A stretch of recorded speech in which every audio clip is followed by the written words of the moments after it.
I welcome you to my channel. Subscribe and listen to my new stories every day. My name is Charlie, and if you had told me a year ago that I'd be here, starting over and telling my story, I wouldn't have believed it. Emily and I had 15 years together, a history filled with milestones and memories that most people would envy. We had it all, a cozy home, 2 amazing kids, careers we were proud of. But sometimes, life has a way of shattering the illusions you've built around yourself without so much as a warning. It all started at a backyard barbecue. We were at a friend's place, enjoying the warm air and the scent of sizzling meat on the grill. It was one of those late summer gatherings where everyone's laughing, and the kids are running around, sticky with popsicles.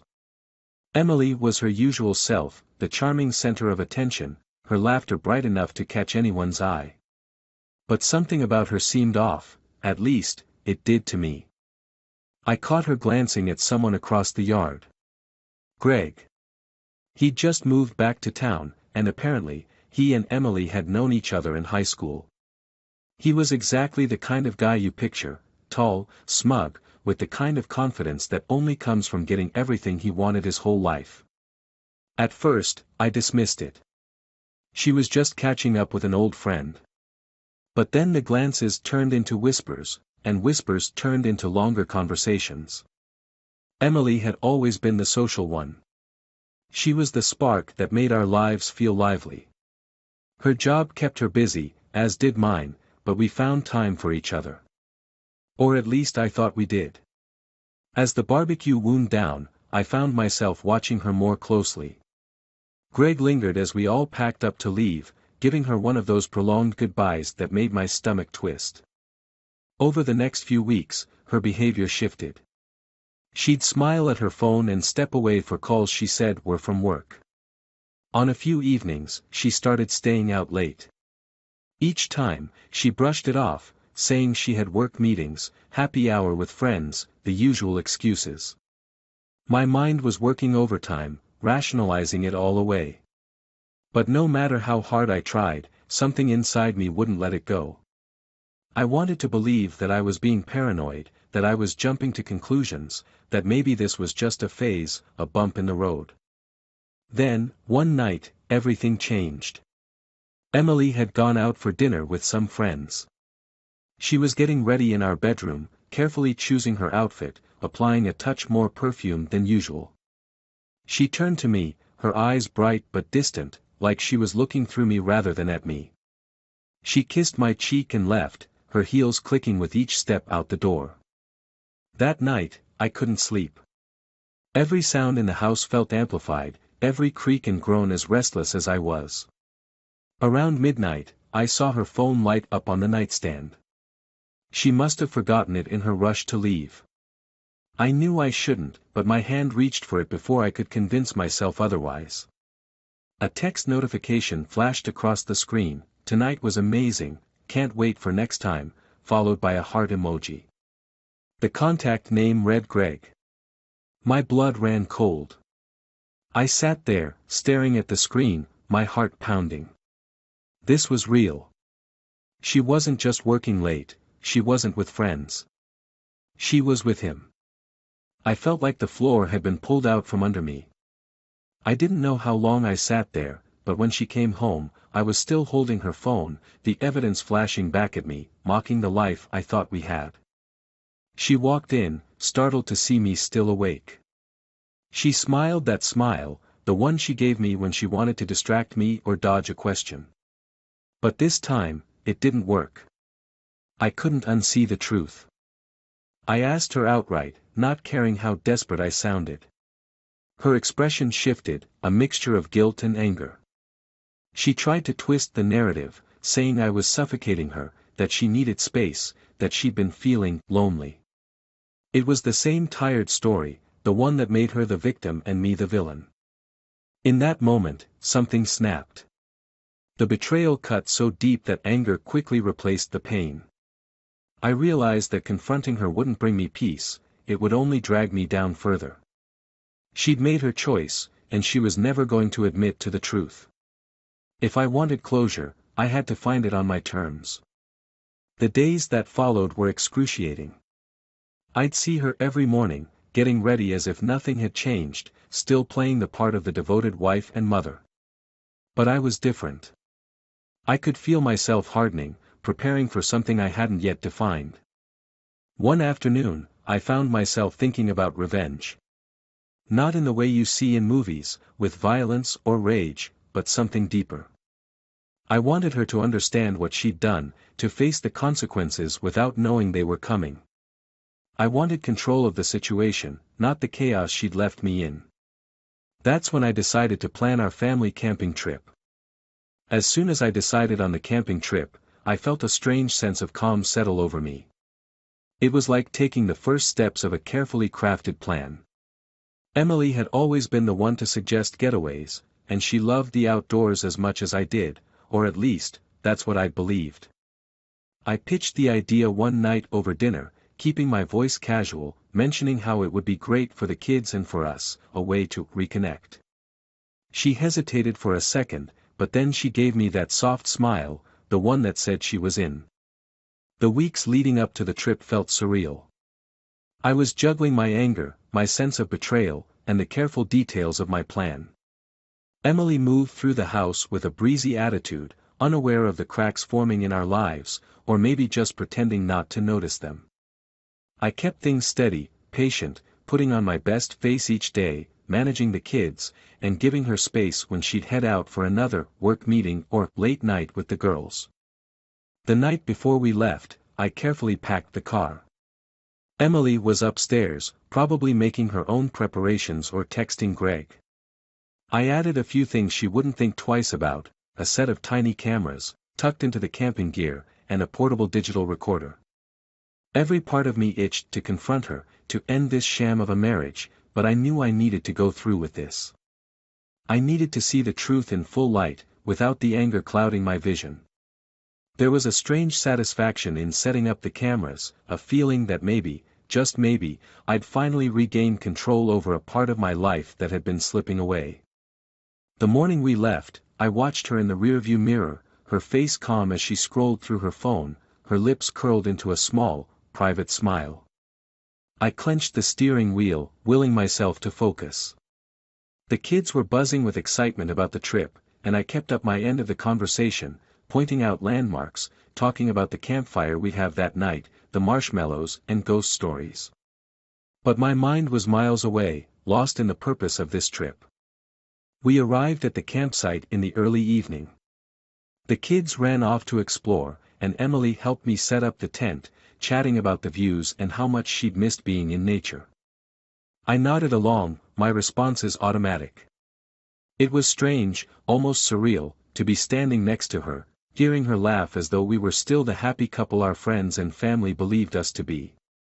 I felt like an actor in a role I hadn't chosen, one I was desperate to escape.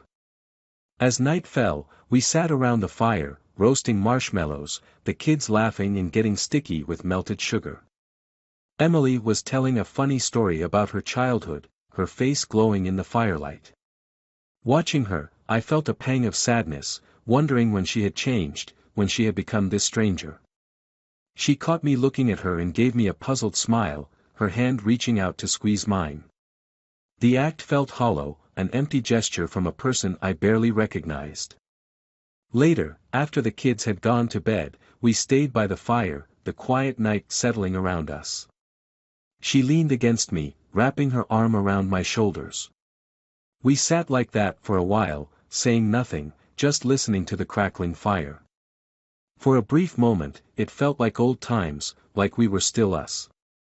But then her phone lit up on the log beside her, a silent reminder of the distance between us. She picked it up quickly, her face unreadable as she glanced at the screen.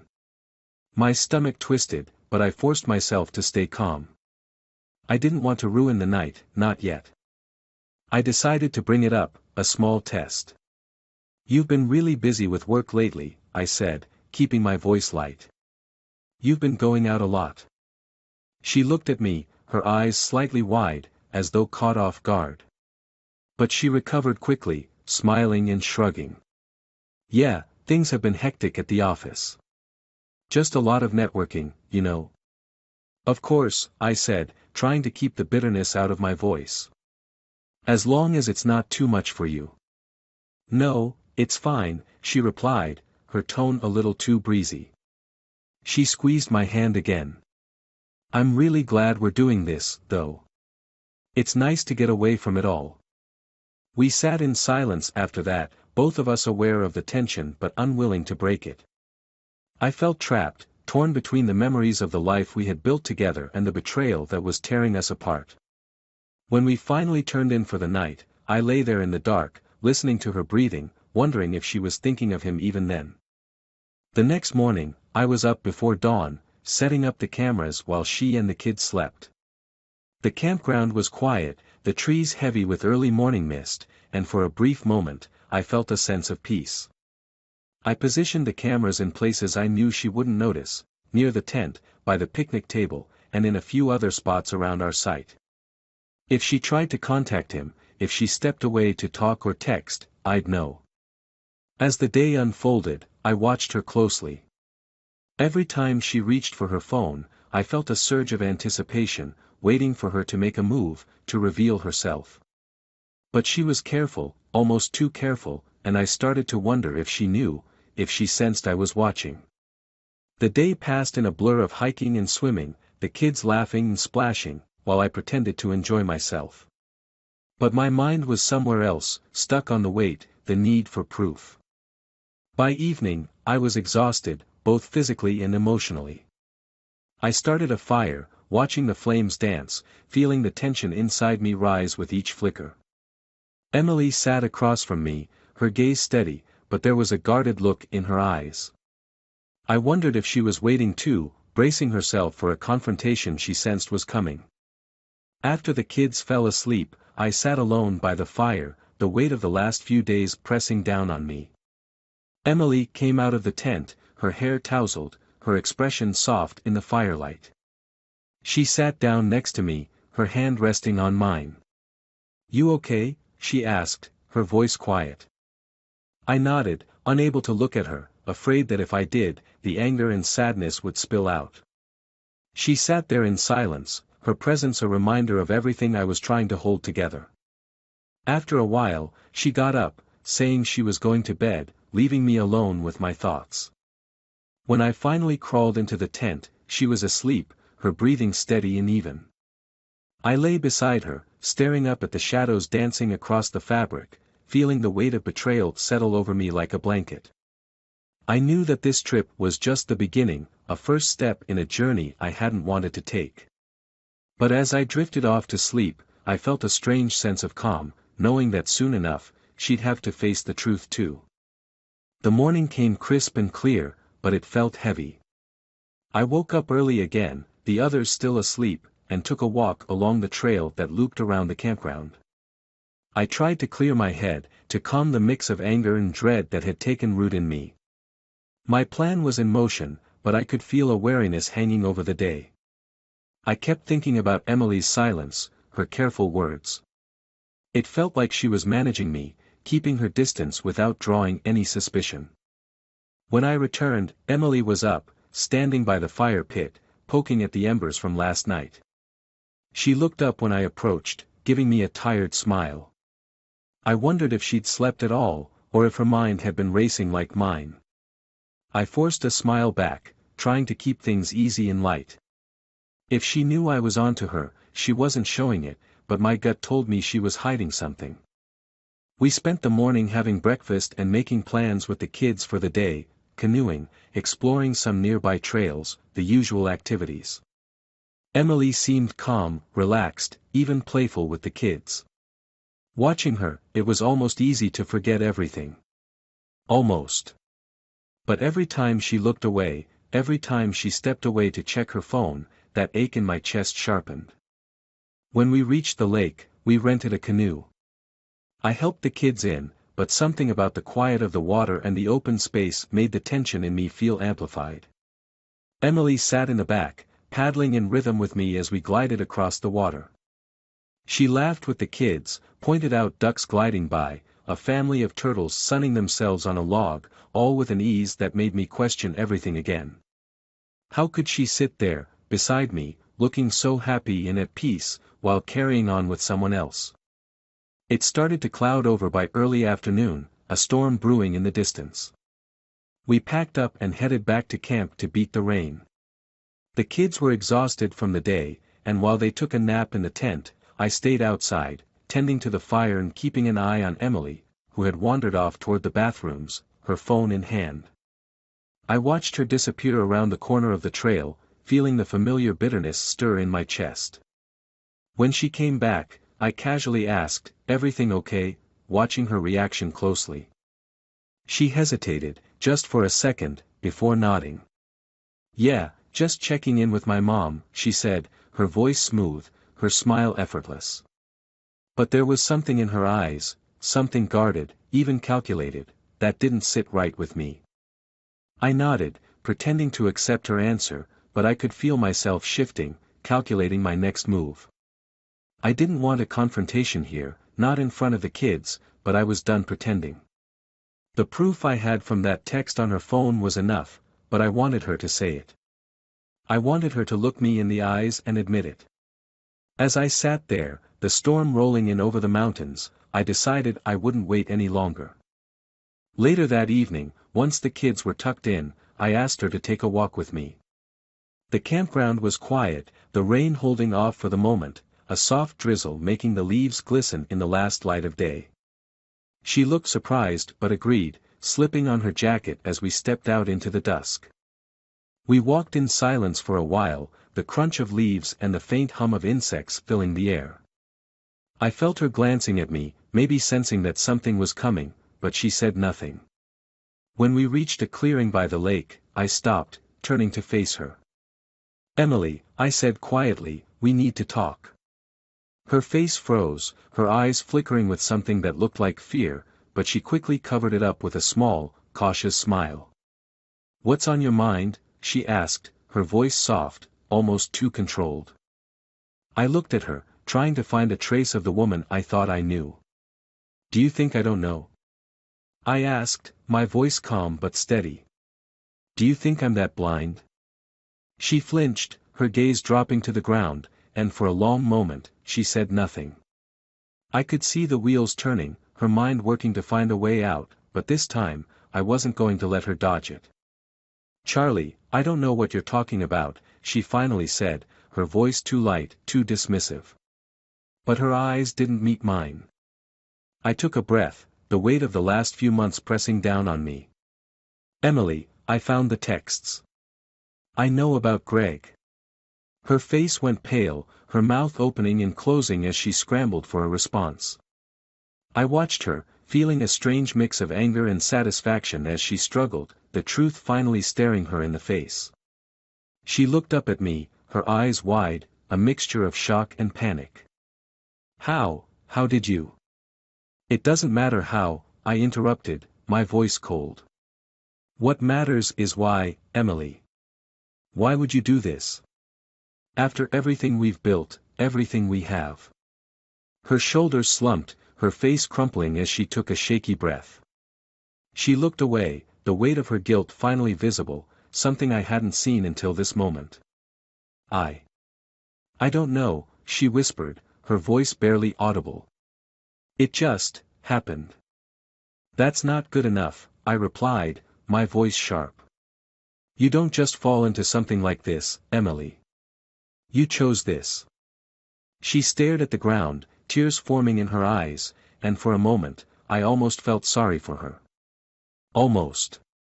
But the pain and betrayal were too fresh, too raw, and I couldn't let her off that easily. "I'm sorry, Charlie," she said, her voice breaking. "I didn't mean to hurt you, or the kids. I don't know what I was thinking. I was lonely, I guess, and Greg, he was there." I let her words hang in the air, feeling the weight of her admission settle over me. I'd waited months for this, for the truth to come out, but hearing it now felt hollow, empty. I looked at her, seeing her for what she was, a stranger, a woman I no longer recognized. "Lonely?" I repeated, shaking my head. "So instead of talking to me, instead of working on our marriage, you turned to him?" Do you even realize what you've done to us? She reached out, her hand trembling, but I stepped back, refusing to let her touch me. Her eyes filled with tears, her face crumpling as she tried to explain, to rationalize what she'd done. But every word felt like an excuse, a justification for something that had no justification. I just thought. I thought maybe we could fix this, she whispered, her voice barely audible. I thought I could have this one thing, and then come back to you, and everything would be okay. Do you hear yourself? I asked, my voice rising. Do you hear how insane that sounds? She didn't respond, her head hanging low, the weight of her choices pressing down on her. I took a deep breath, steadying myself, realizing that this was it. This was the end of everything we'd built, the life we'd shared, the family we'd created. I felt a strange sense of calm wash over me, a clarity that I hadn't felt in months. I'm done, Emily, I said quietly. I'm done pretending, done trying to fix this. I can't do this anymore. She looked up, her eyes wide, panic flaring in them. Charlie, please, please don't say that. We can fix this. We can go to counseling, work through it. I'll do anything. But her words felt hollow, empty, and I knew I couldn't go back. The damage was done, and there was no undoing it. I looked at her, my expression hard, my resolve unwavering. It's too late for that, I replied, my voice cold. You made your choice, and now I'm making mine. For a long moment, we stood there in silence, the weight of everything we'd lost settling over us. I watched her, the woman I had once loved, the mother of my children, reduced to a stranger, a reminder of everything I couldn't forgive. Without another word, I turned and walked back toward the campsite, leaving her standing there, alone in the clearing. The rain began to fall, a soft drizzle that turned into a downpour, but I didn't look back. The storm raged that night. I lay awake in the tent, listening to the rain pounding against the fabric, the wind whipping through the trees. The kids were asleep, oblivious to the turmoil outside, to the brokenness inside our tent. Emily hadn't returned. Part of me hoped she'd stay out there, letting the rain soak her through, maybe even forcing her to feel some of the coldness she had poured over our marriage. Just before dawn, I finally heard the quiet rustling of her footsteps. She slipped into the tent and lay down beside me, her movements cautious, like she was afraid to wake me, or afraid to face me. I kept my eyes closed, feeling the anger simmering beneath the surface. But sleep finally claimed me, and I drifted off into a dreamless slumber. When I awoke, the light outside was gray, muted, as though even the sky was weighed down by everything that had happened. Emily was already up, moving about camp, packing things up in silence. I watched her from the tent, feeling a strange emptiness. After last night, there was nothing more to say. We both knew it. The drive back was quiet. The kids dozed in the back seat, and Emily stared out the window, her face blank, her eyes distant. Every now and then, I'd catch her glancing at me, as though she wanted to say something, but the weight of last night kept her silent. I felt numb, drained, as though some essential part of me had been hollowed out and left to rot. I'd planned my revenge, I'd confronted her, but instead of feeling free, I felt chained to the aftermath of it all. This wasn't closure, it was a wound that refused to heal. As we pulled into the driveway, Emily broke the silence. Charlie, let's talk when the kids are inside. Her voice was small, almost pleading, but I didn't respond. I parked, helped the kids inside, and then followed her to the backyard, where she stood waiting. She wrapped her arms around herself, shivering despite the mildness of the morning.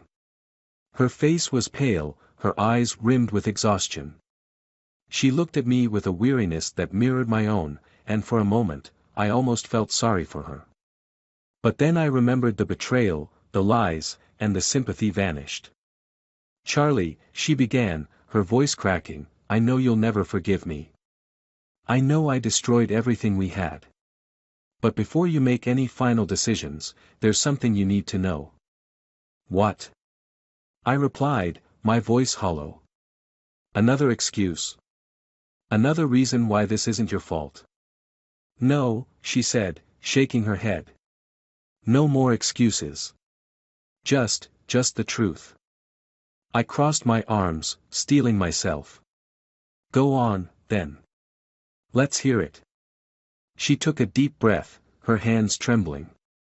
Charlie, I never wanted things to go this way. I made a terrible mistake, one I can't take back. But there's more to it. Something I didn't know how to tell you before. Something I thought I could handle on my own. I frowned, my patience wearing thin. What are you talking about? She looked down, her voice barely a whisper. A few months ago. I found out I'm sick. Cancer. It's advanced. The doctors said it's terminal. The words hit me like a physical blow, and I took a step back, feeling as though the ground had been ripped out from under me. Cancer. Terminal. The words rang in my ears, refusing to sink in, as though my mind was rejecting them outright. I shook my head. No, you're lying.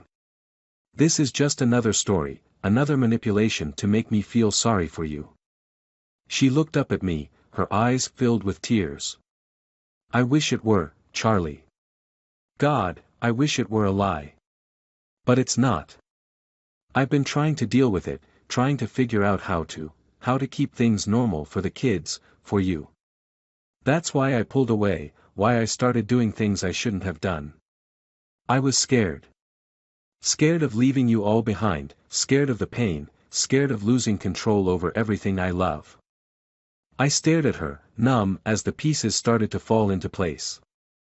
Her absences, her distance, the way she'd been withdrawing. And then. Greg. A desperate attempt to escape, to feel alive, to take control of something when everything else was slipping away. I swallowed hard, feeling my throat tighten. Why didn't you tell me? Why didn't you trust me enough to share this? She wiped at her tears, her voice trembling. I didn't want to put you through it, Charlie. I didn't want you to have to deal with me, with this. I thought I could do it alone. But then Greg, he became a distraction, a way to avoid thinking about the end. I thought I could have this one part of my life that was still mine. I know that's no excuse for what I did, but I can't change it. I turned away, unable to look at her. The anger, the betrayal, the need for revenge, all of it felt so small now, insignificant in the face of this new, brutal reality. She was dying, and I had spent these last few months planning a way to punish her, to make her feel pain. And now? Now there was no revenge left to take. After a long silence, I spoke, my voice barely audible. What do we do now? Emily let out a shaky breath. I don't know, Charlie. I didn't expect to still be here. I thought you'd have kicked me out by now. I clenched my fists, trying to push back the wave of emotions that threatened to drown me. I was going to, I admitted, my voice breaking. I had it all planned out. I was going to take everything, the house, the kids, leave you with nothing. She nodded, tears streaming down her face. I deserve that. I deserve every bit of it. I looked at her, feeling the last shreds of my anger melt away. She wasn't the enemy anymore, she was a broken, scared woman who had made a terrible mistake in the face of an unimaginable horror. She had been wrong, yes, but I couldn't hate her anymore. Not when I saw the fear and regret in her eyes. I don't know if I can ever forgive you, Emily, I said quietly. But I don't want our kids to lose you before they have to. I don't want to waste whatever time we have left fighting. She nodded, her face etched with gratitude and grief. Thank you, Charlie. Thank you for giving me that chance. I took a step closer to her, my voice soft. We'll make it work. For them, for us, for whatever time we have left. And as we stood there, in the gray morning light, the storm between us finally passed, leaving behind a fragile truce. There would be no easy path forward, no miraculous healing for our broken marriage.